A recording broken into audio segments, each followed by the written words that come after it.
Eu quero ser, Senhor amado, como um vaso nas mãos do oleiro. Quebra minha vida e faz-a de novo.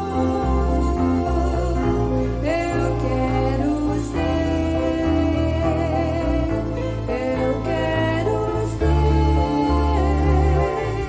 um vaso novo.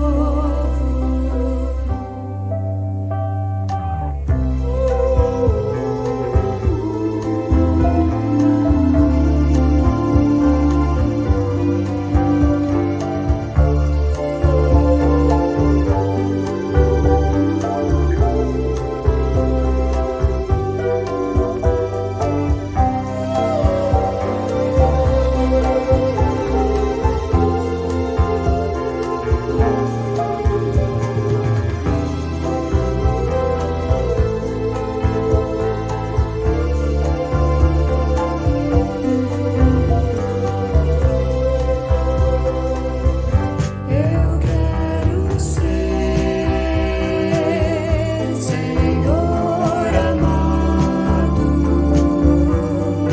como um vaso nas mãos do oleiro.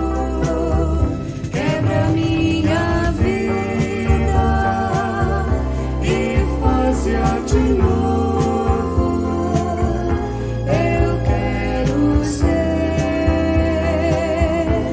Eu quero ser um vaso novo.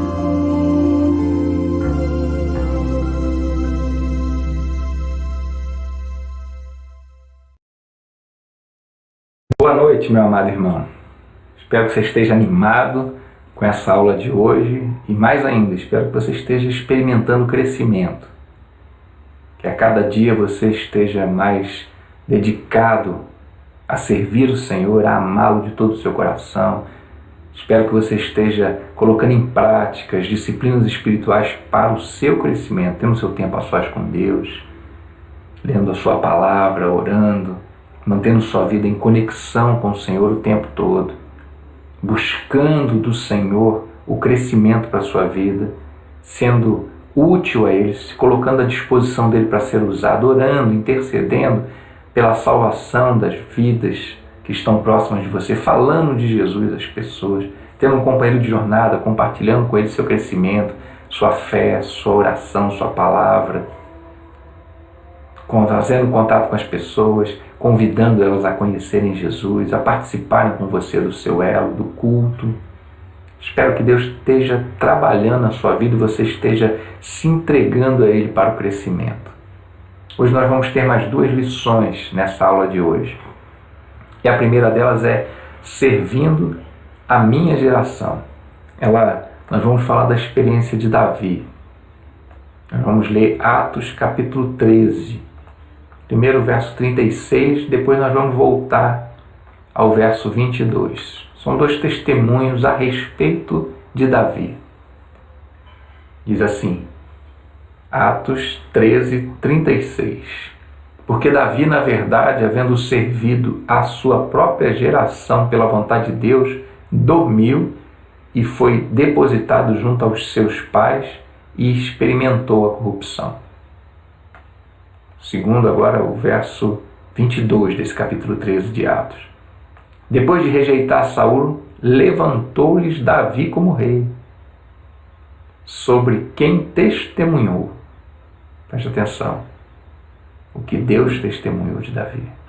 Encontrei Davi, filho de Jessé, homem segundo o meu coração. Ele fará tudo o que for da minha vontade. Como eu disse, são 2 testemunhos sobre a vida de Davi. Uma própria história falando sobre ele, afirmando que Davi dedicou sua vida toda a cumprir a vontade de Deus, servindo sua geração. O outro testemunho, anterior à sua história, escrita pelo próprio Davi, um testemunho dado pelo próprio Deus. E Deus diz: encontrei Davi, homem segundo o meu coração, pois ele iria fazer tudo que fosse da vontade de Deus. Eu queria que agora, antes da gente começar a pensar sobre esses dois testemunhos, você pensasse primeiro sobre você. Que história de vida as pessoas vão contar sobre você? O que as pessoas vão dizer quando você não estiver mais aqui?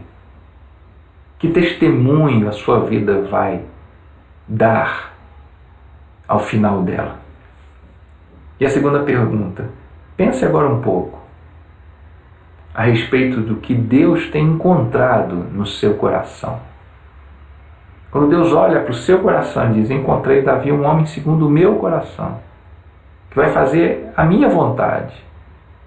Quando Deus olha para o seu coração, o que Ele está vendo?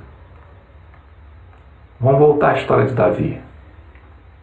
A história de Davi, em primeiro lugar, testemunha que ele serviu a sua geração. A cada dia, meu amado irmão, nós estamos escrevendo a nossa história nesse mundo. E ela vai dar testemunho de uma coisa: se cumprimos ou não a vontade de Deus. Quando não estivermos mais aqui, o que realmente vai importar é o que nós fizemos em relação aos sonhos de Deus para a nossa vida, a vontade dele, se servimos ou não o Senhor. Davi escreveu sua história e essa história testemunhou que ele serviu a sua geração. Quando nós dedicamos tempo da nossa vida, ou a nossa vida integral, a servir o Senhor, o nosso testemunho de vida, a nossa história vai servir como inspiração para as pessoas, até quando não estivermos mais aqui. Eu lembro de pelo menos duas pessoas, eu quero compartilhar um pouquinho o testemunho de duas pessoas que marcaram minha vida, que não estão mais aqui, mas que me inspiram até hoje. E algumas pessoas marcam as nossas vidas para sempre e servem de inspiração para a nossa caminhada com Cristo, para a nossa fé. E algumas marcaram a minha vida, mas eu quero compartilhar com você dois testemunhos meus, de duas vidas que marcaram a minha vida. Primeiro foi da minha avó materna, ela se chamava Dorica, vó Dorica. Morei com ela até meus 3 anos e meio, de recém-nascido até meus 3 anos e meio de vida. Você pode pensar, uma criança. Mas esse tempo que eu morei com a minha avó, de recém-nascido aos 3 anos e meio de vida, marcou a minha vida. Todos os dias à noite, depois das tarefas, minha avó passava um tempo brincando comigo. E depois da brincadeira, ela lia histórias da Bíblia para mim. Passagens bíblicas, que até hoje, quando eu leio essas passagens, elas me emocionam. Elas me levam à mente lá, aquele momento com a minha avó, com apenas, até meus 3 anos e meio de idade. Essa semente foi plantada no meu coração. Depois dos 3 anos e meio, fui morar só com a minha mãe, vivi com a minha mãe, não tive contato mais com a palavra de Deus, não tive contato com a igreja do Senhor, mas aquela semente foi plantada no meu coração. Aos 15 anos de idade, quando eu tive a oportunidade de novamente frequentar uma igreja, conhecer a palavra de Deus novamente, aquela semente já havia criado raiz, ela brotou no meu coração e eu me entreguei a Jesus Cristo. Meu amado irmão, até hoje as lembranças que eu tive quando criança, porque foi muito pouco contato que eu tive com essa minha avó. Morei com ela até os 3 anos e meio de idade, mas aos meus 10 anos de idade, ela faleceu, sofreu um acidente e veio a falecer. A gente teve pouco contato, mas até hoje a avó Dorica marca a minha vida e me inspira a crescer na fé e a servir esse Deus. Ela era uma mulher de Deus, que serviu a sua geração. E quando passou, ela inspirou pessoas a viverem para Deus e ainda hoje inspira a minha vida, entre outros. Outra pessoa que eu quero testemunhar para você foi meu primeiro pastor.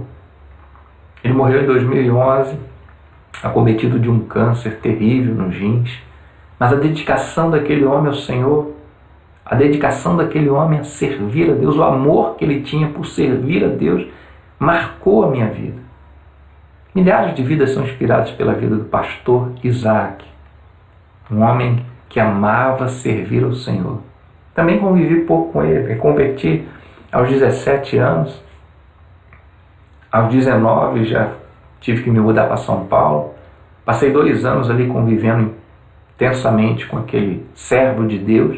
Depois passei mais 1 ano e meio, 2 anos, quase 2 anos, 1 ano e meio, quase 2 anos vivendo em São Paulo e viajando para o Rio, fazendo um curso e passando alguns poucos momentos na igreja, entre a igreja do Senhor e tendo convivência com Ele, mas a fé, a perseverança, a paixão por servir o Senhor, o amor por servir o Senhor, marcou minha vida até hoje.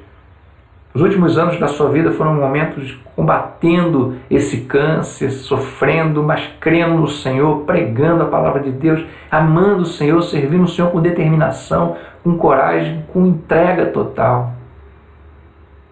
Nos últimos momentos da sua vida, ele pregava sentado numa cadeira que não tinha nem condições de ficar em pé, de tanta dor, mas continuou crendo no Senhor, inspirando pessoas, e hoje continua inspirando a minha vida, continua marcando a minha vida positivamente em relação a servir, a amar a Deus. E quando as pessoas que olham para a sua vida, o que elas podem ver em você? Deus quer que você seja uma pessoa que sirva a sua geração, que marque a vida das pessoas. Deus quer que você viva os sonhos dele, a vontade dele, que inspirem pessoas a crer, a confiar, a servir o nosso Deus. Mais de 3.000 anos, meus amados irmãos, já se passaram e Davi continua inspirando as pessoas a servirem ao Senhor, porque foi um homem que serviu a sua geração. A pergunta a ser feita agora é: qual é o segredo de Davi? Será que Davi era alguém diferente da gente? Será que Davi foi moldado por um barro especial onde Deus o fez com poderes extraordinários? Davi era um ser humano como nós. A Bíblia relata suas fraquezas, seus medos, seus temores, seus pecados, estão lá na Bíblia. Mas ele serviu a sua geração cumprindo a vontade de Deus, e a Bíblia dá testemunho dele, o próprio Deus dá testemunho dele, inspirando milhões e milhões de pessoas a servir a Deus. Por quê? O que Deus viu em Davi? Quando Deus sondou o coração de Davi, ele encontrou predisposição para cumprir sua vontade. Foi isso que Deus disse lá nesse texto de Atos 13 que nós lemos. Encontrei Davi, homem segundo o meu coração. Ele fará tudo o que for da minha vontade. Foi isso que Deus encontrou no coração de Davi. É isso que Ele quer encontrar no meu, é isso que Ele quer encontrar no seu. Essa predisposição a cumprir a vontade de Deus, essa vontade, essa paixão por servir o Senhor. A gente conhece a história. Deus mandou Samuel ir lá na casa de Davi, na casa de Jessé, o pai de Davi, para ungir o próximo rei de Israel, que substituiria Saul, porque Saul tinha sido rejeitado. Samuel, quando entrou, viu Eliabe, homem alto, bonito, mais velho, forte, de aparência imponente. Ele disse: é esse. Mas em 1 Samuel 16, verso 7, Deus exorta Samuel dizendo: não atentes para a sua aparência, nem para a grandeza da sua estatura, porque eu o rejeitei. Porque o Senhor não vê como vê o homem. Pois o homem olha para o que está diante dos olhos, porém o Senhor olha para o coração. É isso que Deus tem olhado para dentro de nós, para o nosso coração. Ele não vê o que está do lado de fora, Ele vê o nosso coração. E Ele quer encontrar em nós a mesma predisposição de Davi para servir a nossa geração. O tempo de servir o Senhor é agora, não é quando a gente morrer, não é quando a gente não estiver mais aqui. Quando a gente não estiver aqui, é tempo de nossa vida dar um testemunho de servo. Mas agora é tempo de servir o Senhor. O que Deus quer encontrar no meu coração, no seu coração, é disposição, vontade de servi-lo, amor, paixão por Ele. O que Deus quer achar em você, um homem segundo o seu coração, é essa predisposição de servir. Foi isso que Deus encontrou na vida de Davi. Davi foi insaciável, incansável para servir o Senhor. O Senhor quer encontrar em nosso coração essa mesma paixão. Deus está sondando você agora. E Ele quer encontrar em você essa disposição. Às vezes a gente fica dando desculpas. Porque não dá, porque não tem tempo, porque tem que resolver um problema, porque minha vida está atrapalhada, eu vou colocar as coisas em ordem, vou concluir tal coisa, vou resolver tal coisa, vou acertar isso, vou conquistar primeiro isso, depois eu vou me dedicar integralmente ao Senhor. Esse dia nunca vai chegar enquanto, em primeiro lugar, nós não entregarmos por completo nosso coração ao Senhor. Deseja acima de todos os seus sonhos, de toda a sua vontade, em primeiro lugar, servir a Deus. Busque em primeiro lugar o reino de Deus, a vontade de Deus, a justiça de Deus, com todo o desejo da tua alma, com todo o teu coração. Enquanto Deus não encontrar no seu coração essa predisposição a cumprir a vontade dele, meu amado irmão, você não vai ser alguém que serve a sua geração. Vejo algumas pessoas até que pensam que Deus está procurando as suas habilidades, a sua inteligência, seu conhecimento. Arrogam-se serem aquilo que Deus precisa. Na verdade, essas pessoas não pertencem a Deus. Na verdade, essas pessoas são soberbas, arrogantes, não se quebrantaram, nem nasceram de novo, não são filhos de Deus, não podem nem servi-lo de verdade. Estão servindo a si próprios, seus desejos, seu egoísmo, sua vaidade. São instrumentos da carne, do diabo, mas não são servos de Deus. Deus não está procurando pessoas capazes. Ele procura homens e mulheres com coração apaixonado por Ele. Homens e mulheres impulsionados pelos sonhos do Senhor, pelo desejo e vontade de servir o Senhor. Deus não está interessado no seu projeto de vida. Ele quer saber se você está interessado no projeto que Ele tem. A única coisa que Deus está procurando em você é um coração desejoso de servi-lo. Quer deixar uma história marcante. Quer inspirar as pessoas hoje e amanhã, quando você não estiver mais nesse mundo. Quer inspirar vidas a servir ao Senhor. Então tenha um coração segundo a vontade de Deus. Tenha um coração desejoso e apaixonado por servir ao Senhor. Quero concluir esse pensamento, essa primeira lição, com uma cena do filme que eu vi há muito tempo. Acredito até que você também tenha visto. Um filme antigo, famoso, chama O Resgate do Soldado Ryan. Esse filme começa com a cena onde Ryan, velho, no fim da sua vida, está visitando um túmulo de um capitão que comandou uma missão de resgate nesse filme. O filme conta a história exatamente disso, uma missão de resgate. Esse capitão é o John Miller, personagem do Tom Hanks. E esse capitão foi designado para resgatar Ryan, porque a sua mãe já tinha perdido todos os outros filhos na guerra, e Ryan era o único que ainda não tinha morrido, então eles foram lá resgatar esse soldado para que pudessem entregar ele à sua mãe vivo e ele pudesse cuidar da sua velha mãe.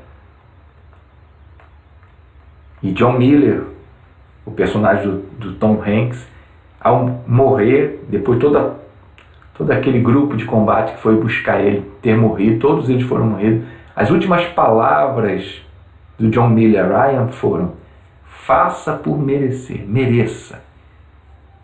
Todo mundo tinha morrido para resgatar aquele soldado. E aquele capitão então pede que ele viva uma vida que fosse digna daquele resgate. Eles deram a vida por Ryan. E isso fez com que Ryan tentasse, se esforçasse por viver a melhor vida que alguém pudesse viver no mundo, que ele fosse o melhor pai, o melhor marido, o melhor cidadão, a melhor pessoa do mundo, porque muitos deram a vida por ele. Quem morreu por você foi Jesus. Ele deu a vida dele para você, para resgatar você, para me resgatar, para que a gente tivesse uma vida digna do Senhor, para que a gente vivesse os sonhos do Senhor, essa vida abundante, para que a gente vivesse uma vida que valha a pena. A vida de alguém só vale a pena, meu amado irmão, se cumprir a vontade do Senhor. Nossa vida só vai valer a pena quando a gente olhar para trás no final dela, a gente olhar e falar: fiz aquilo que nasci para fazer, cumpri aquilo que Deus queria que eu cumprisse, vivi os sonhos de Deus, fui útil ao Senhor nesse tempo. Porque desde o dia que a gente aceita Jesus, é o último dia, é o último suspiro nesse mundo. A nossa vida deve ser dedicada a servir a Deus, porque é só para isso que nós permanecemos nesse mundo. A vida de alguém só vale a pena se cumprir a vontade de Deus. Sirva a sua geração. É tempo de servir o Senhor, é agora. Não é amanhã, quando a gente não estiver mais aqui. É agora. Viva uma vida que vale a pena. Viva uma vida que sirva a sua geração. Em nome de Jesus. Vamos para a segunda lição de hoje. A segunda lição de hoje está falando sobre vasos para a honra. Existem vasos para a honra e vasos para a desonra. A pergunta é: o que você quer ser? Que tipo de vaso você quer ser? O de honra ou de desonra? Aquele que é útil ao Senhor ou aquele que é útil a Satanás? Aquele que honra, glorifica Cristo ou aquele que honra o diabo? Então, meu amado irmão, Deus quer com toda certeza que você seja esse vaso para a honra dele, para a glória dele. Paulo dá instruções a Timóteo exatamente sobre isso. Então, abra sua Bíblia em 2 Timóteo, capítulo 2, a partir do verso 15 até o verso 26, nós vamos entender como ser um vaso para honrar o Senhor. A palavra de Deus diz assim: procure apresentar-te a Deus aprovado, como obreiro que não tem de que se envergonhar, que maneja bem a palavra da verdade. Mas evita os falatórios profanos, porque produzirão maior impiedade.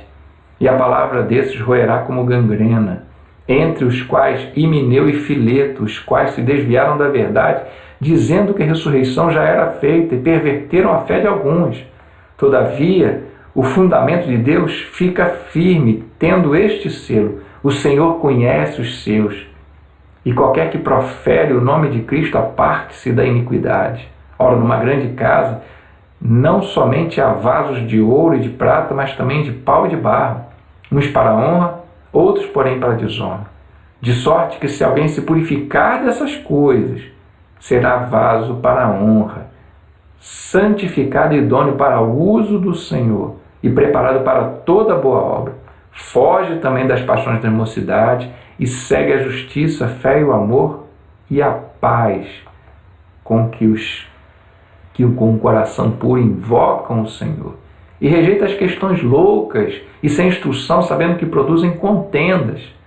E ao servo do Senhor não convém contender, mas sim ser manso para com todos, apto a ensinar, sofredor, instruindo com mansidão os que resistem, a ver se porventura Deus lhes dará arrependimento, para conhecerem a verdade e tornarem a despertar, desprendendo-se dos laços do diabo, em que a vontade dele estão presos.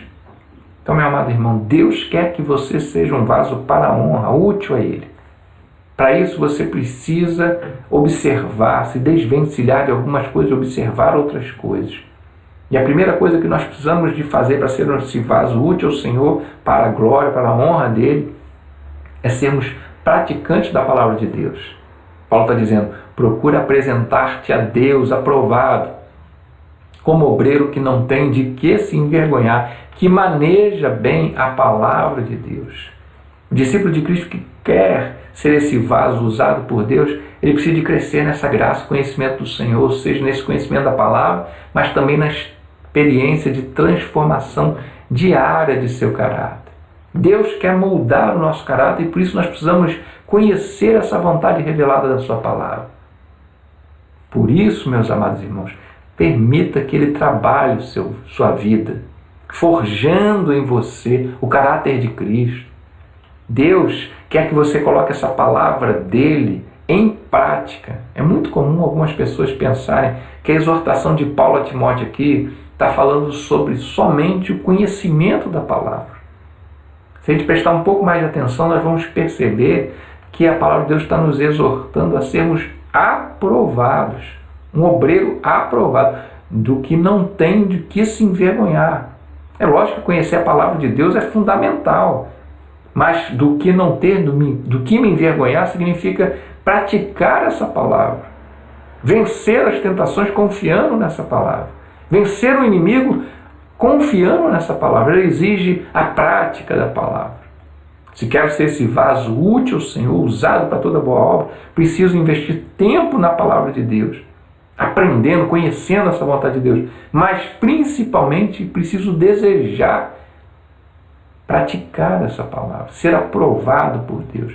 Erramos quando não conhecemos as Escrituras, mas erramos também por não conhecer o poder de Deus, como Jesus disse. Conhecemos a palavra estudando, e o poder de Deus conhecemos confiando nele, cumprindo a palavra. Ser praticante dela necessariamente precisa de ser o desejo ardente no meu coração. Manejar bem a palavra da verdade precisa ser o meu desejo, a minha vontade. Ninguém maneja bem uma espada teoricamente. A espada, para ser bem manejada, precisa ser colocada em prática. Por isso Deus nos treina. Por isso Deus nos põe à prova.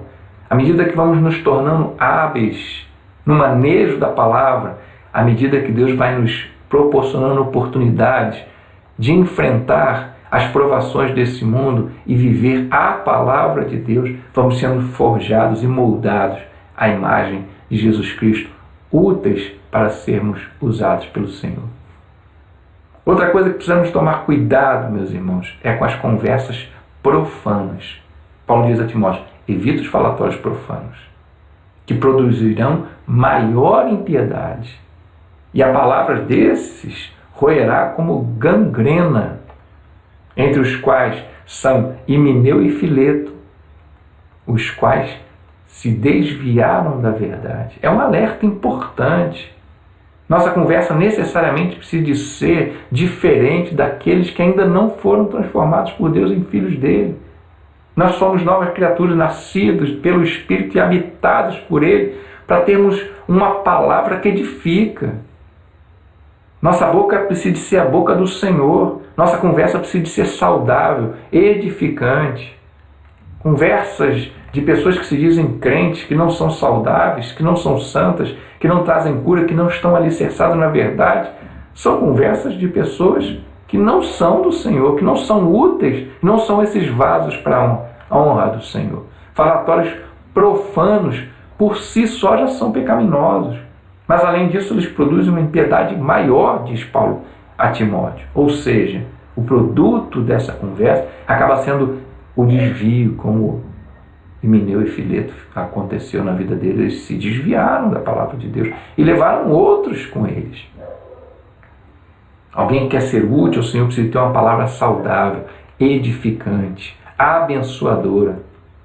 A conversa de um obreiro do Senhor, apto a ser usado por Ele, é santa, que traz edificação para aqueles que participam dela. Ser um vaso de honra implica em tomar cuidado com aquilo que você fala, com o tipo de conversa que você tem nutrido, que você tem participado. Outra coisa que nós precisamos tomar cuidado é se apartar da injustiça. Paulo está dizendo a Timóteo: todavia o firme fundamento de Deus permanece, tendo este selo: o Senhor conhece os seus, e aparte-se da injustiça todo aquele que profere o nome do Senhor. Como disse Jesus em algumas ocasiões, a árvore boa não pode produzir frutos ruins. A vida de um crente é para a glória de Deus. Então não é para escandalizar as pessoas. Você foi resgatado por Cristo para ser esse vaso de honra, útil a Ele, para toda boa obra. Então se afaste de todo tipo de injustiça, de todo tipo de pecado. Nós estamos, obviamente, propensos a quedas, ao pecado, lógico, vamos pecar, estamos vulneráveis ao pecado, mas um pecado cometido precisa entristecer o nosso coração profundamente. Não podemos nos agradar mais do pecado, não podemos, ao cair na lama, nos lambuzarmos nela. Muito pelo contrário, não somos mais aquela porca que foi lavada e quando solta ela corre para o chiqueiro. Nós fomos lavados pelo sangue de Jesus, transformados em filhos de Deus. Um servo do Senhor não pode de forma alguma ter prazer na injustiça, no pecado. Ser um servo de Deus nos leva à vontade de ser santo, de cumprir a vontade de Deus, de viver em santidade, em comunhão com Ele. Então nos entristecemos quando tropeçamos.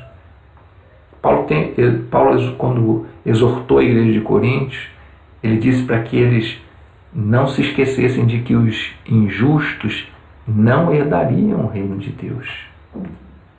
Se somos discípulos de Jesus, lavados e remidos pelo sangue dele, então nós nos apartamos de toda a injustiça. Porque agora somos reino, somos filhos de Deus. Outra coisa importante, importantíssima, que Paulo exorta aqui, que nós precisamos de fugir, são das paixões da mocidade. Ele diz: foge também das paixões da mocidade e segue a justiça, a fé, o amor, a paz com os que de coração puro invocam o Senhor. Esse é um extraordinário conceito que Paulo dá a Timóteo. A gente não é forte o suficiente para vencer os desejos, as paixões da nossa carne. O caminho é fugir mesmo, o caminho é correr dela, porque se a gente brincar com ela, a gente vai ser arrastado por ela. Se alguém andar com aqueles que se prostituem, meu amado, vai se prostituir. Se alguém andar com aqueles que se embriagam, vai se embriagar. Se andarmos com aqueles que se drogam, vamos nos drogar. Se andamos com aqueles que maldizem, vamos fazer fofoca da vida das pessoas, vamos amaldiçoar as pessoas. Nós vamos nos tornar aquilo que nós temos nos alimentado, nós vamos praticar aquilo com quem nós temos andado. Para ser um vaso para a honra, eu tenho que me afastar, eu tenho que fugir dos desejos, das paixões da mocidade.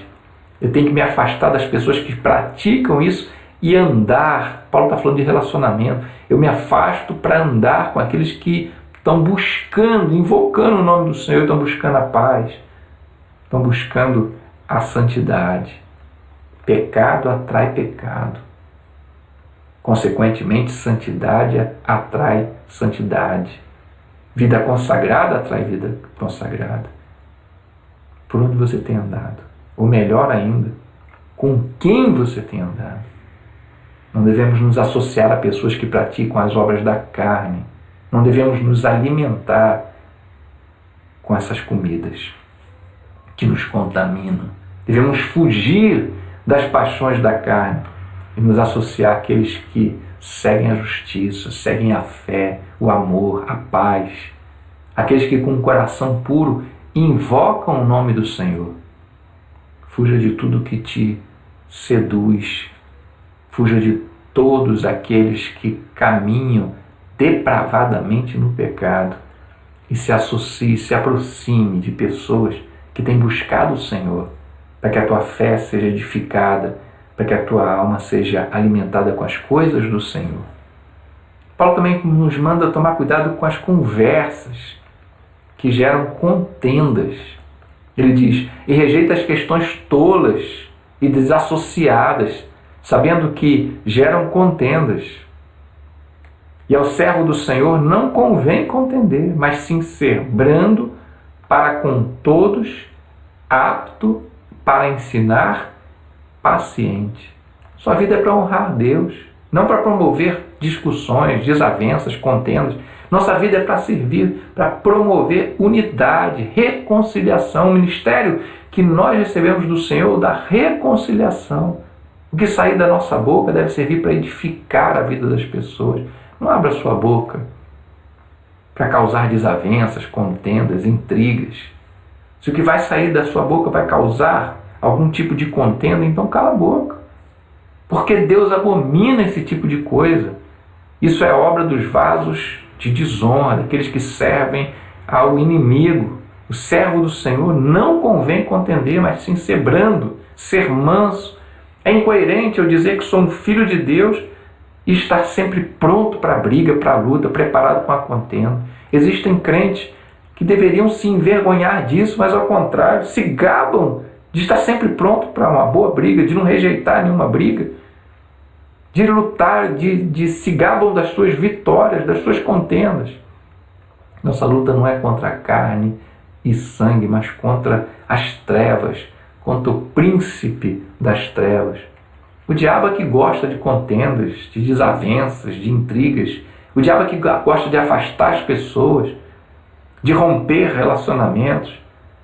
Deus abomina esse tipo de atitude. Por isso, meu amado, se afaste dessas pessoas, se afaste de pessoas que gostam de briga, que amam confusão, estão sempre armados e prontos para a guerra, que discutem incansavelmente por qualquer coisa. Esse tipo de pessoa é um vaso de desonra. E o Senhor rejeita aquele que é soberbo. O Senhor dá graça àquele que se humilha. Não precisamos vencer ninguém, nem muito menos humilhar ninguém. O que convém a nós é a unidade, é promover conciliação, reconciliação. Somos novas criaturas em Cristo para sermos esses vasos para a honra de Deus. Outra coisa que nós precisamos de cuidar, que precisamos de fazer é repreender com mansidão.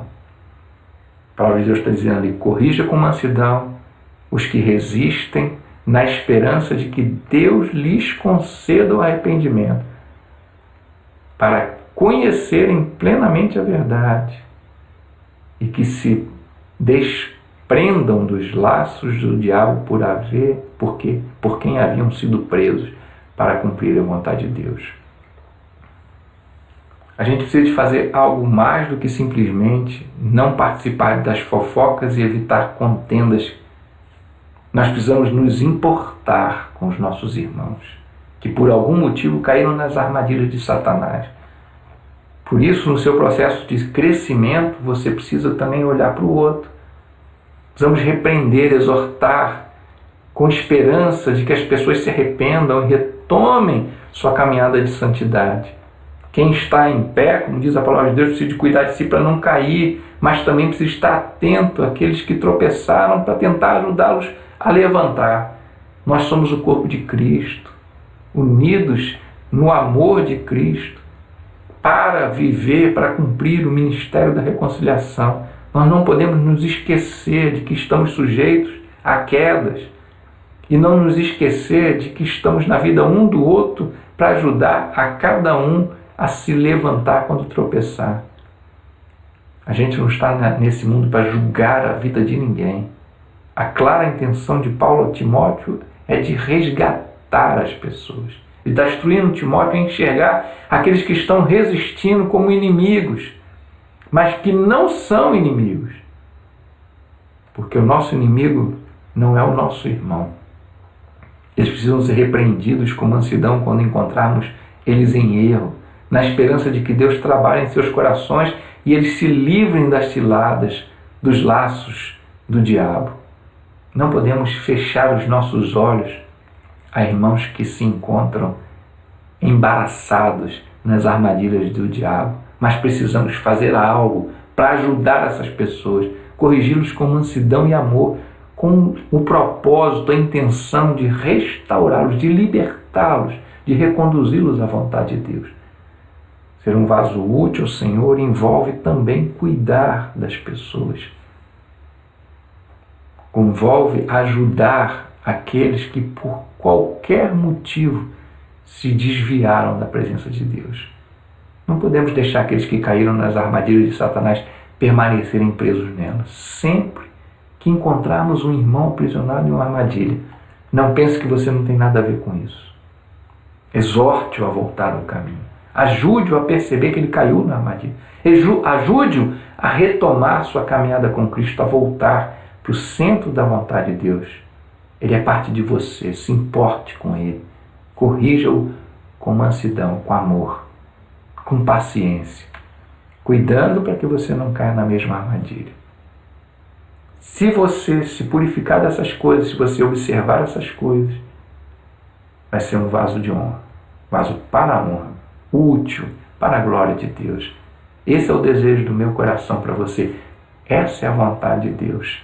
Permita que o Espírito de Deus o conduza ao crescimento, à prática da palavra de Deus, ao cuidado com que você fala, ao cuidado com quem você anda, ao cuidado com a sua vida, para que você esteja sempre pronto a ser útil a Deus, pronto para ser usado pelo Senhor, para honrá-lo com a sua vida. Que Deus abençoe você e que Deus o conduza ao crescimento, em nome de Jesus.